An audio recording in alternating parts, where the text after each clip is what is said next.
प्रदोष व्रत पर शिवलिंग पर चढ़ाई एक खास वस्तु पे धन दौलत में होगी वृद्धि। भगवान शिव को समर्पित है एक शुभ दिन जो हर माह की त्रयोदशी तिथि को पड़ता है। इस दिन प्रदोष काल में भगवान शिव की पूजा का विशेष महत्व है।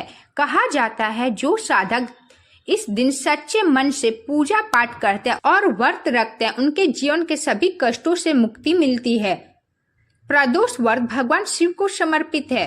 माना जाता है कि जो साधक इस दिन सच्चे भाव से पूजा पाठ करते हैं और उनके ऊपर भगवान शिव की कृपा सदैव बनी रहती है, वहीं इस दिन शिवलिंग पर कुछ विशेष वस्तु अर्पित करने से महादेव जल्दी प्रसन्न होते हैं, जिससे भक्त के धन दौलत सुख समृद्धि अपार वृद्धि होती है। नवंबर 2025 का दूसरा प्रदोष व्रत 17 नवंबर को रखा जाएगा। अगर आप 17 नवंबर को शिवलिंग पर इस दिन ये सारी वस्तुएं चढ़ाते हैं तो शिव जी की विशेष कृपा आप पर बनी रहेगी, आपकी मनचाहा इच्छा पूरी हो जाएगी। शिवलिंग पर चढ़ाई ये 7 खास वस्तुएं। पहले नंबर कच्चा दूध।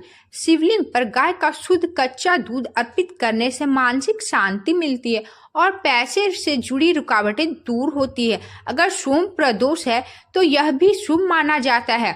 दूसरे नंबर दही। दही से अभिषेक करने पर जीवन में स्थिरता आती है और आर्थिक स्थिति मजबूत होती है। तीसरे नंबर शहद।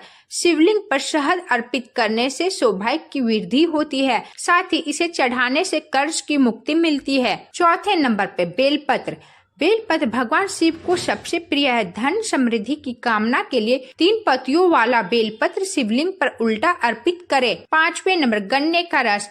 प्रदोष व्रत पर शिवलिंग पर गन्ने का रस अभिषेक करने से घर में माँ लक्ष्मी का आगमन होता है, साथ ही सुख समृद्धि बनी रहती है। 6ठे नंबर काले तिल। शिवलिंग पर काले तिल चढ़ाने से शनि दोष प्रभाव कम होता है और रुके हुए धन की प्राप्ति होती है।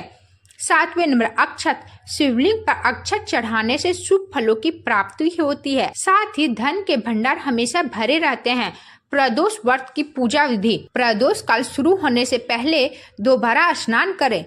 शिवलिंग पर गंगा जल, फिर दूध, दही, शहद और गन्ने का रस से बारी बारी अभिषेक करें। शुद्ध जल अर्पित करें और ओम नमः शिवाय का मंत्र जाप करें। बेलपत्र, धतूरा, भांग, अन्य विशेष वस्तु को अर्पित करें।